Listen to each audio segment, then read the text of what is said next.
That there was an caused a lot of there was an things. unaliving that happened, and once that happened, I knew they was gonna be down because the precinct's around the corner, and them people don't play about them brownstones. At Because all. even if I lived over there, black, white, Yeah, whatever, like- you're not about to have YNs pre-ski mask shooting on my block, that's ruining a my fact. property value. Coming outside and it's throw up on the in the pavement. People smoking, sitting on your car, sitting on your Yeah, stoop, peeing like, between you know? cars. It's a lot going on. Yeah. But good times, there's a lot going on. Yes. So now I see like the older crowd, they go to like, to your point though, the older crowd, when I say old, I mean 50 plus, they still go to the spots they know from Exactly. back in the day. Those are the ones that are also And- surviving. Like certain But there's the mid-tier ones where it's like you in a tough space because you have the older crowd and the younger crowd don't want to go because the older crowd's so prevalent. and the older crowd don't want to go because the younger crowd. And exactly. So it's like then you get that in between crowd that's also kind of causes us some problems, you know, as an entity because it's like Those are the spots that I think are having the biggest issue. Yeah. Because again, like my aunts and them, they spots, I might pop in and they might be like, "Oh, what are you doing here?"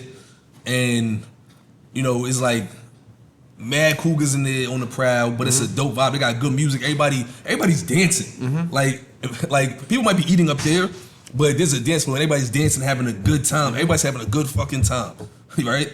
And there might be a bouncer, but bouncer is more like a YN screener, right? Like they're trying to keep the YNs out, right? Yeah. And then I've seen spots where they can't figure out what their vibe is. So it's like I'm sitting here with the wife, and chick walk up is like, "Yo, y'all want a hookah?" And I'm like, "Excuse me?" Yep.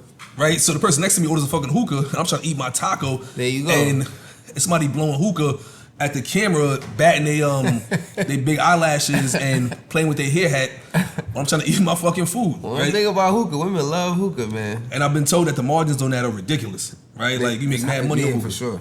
Right? So For sure. I think if you have that in a space where you say that's the hookah corner, Yeah. that's fine. But it's also like when you do have the younger crowd, now you got to talk about auto grad because then you complain about them not tipping and all that kind of stuff. So I think it puts you in a weird space because if you don't know your crowd and you don't have an identity, then you're gonna fail. As opposed to people saying, you know what, I'm gonna self-select. I'm not gonna go there because that's where all the cougars is at. I'm gonna go to this YN spot. But if you have the YN spot, you need the security and Yeah. you need the auto grad too. But that's all. You need a lot. They in Queens right now. Yeah. Yeah. YN spots in Queens right now. Oh, Miami. There you go. That's where they be at.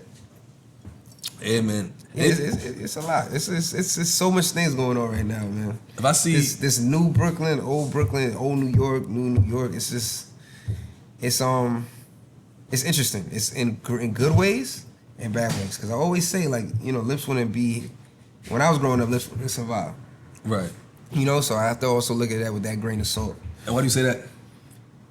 Because I feel like in this neighborhood, it was a lot of Caribbeans that were fresh off the boat, and I feel like they were more so, more on the Caribbean vibes where they want to either cook themselves or they want to get something real quick and go home, and they weren't really about the workspace. Yo, it wasn't really like workspace. Let's go sit down and chill during the day. It was more like I gotta grind during the day. Right. So it's just a different 4 jobs and all that. Yeah, it was just a different, vibe. But I feel like Lips is the way it is right now because of young black professionals and second generation Caribbeans like myself, who like were here and they understand the culture, but they still gravitate towards where they come from.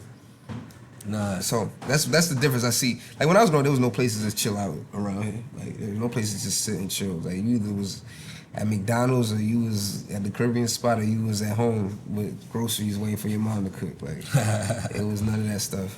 So what are maybe 1 or 2 pointers you would give to other black spaces that are trying to sustain themselves in 2025? Because you dropped a lot of gems around, crowd and vibe and all that kind of stuff. I would say first thing I just think is in business in general, is to not try to everybody's not your customer. Everybody's not who you can't please everybody. You're not gonna get everyone. So just realize what your target audience is. Make sure it's authentic and you're being real about it and you're genuine about it with that target audience. That it's not just like a play.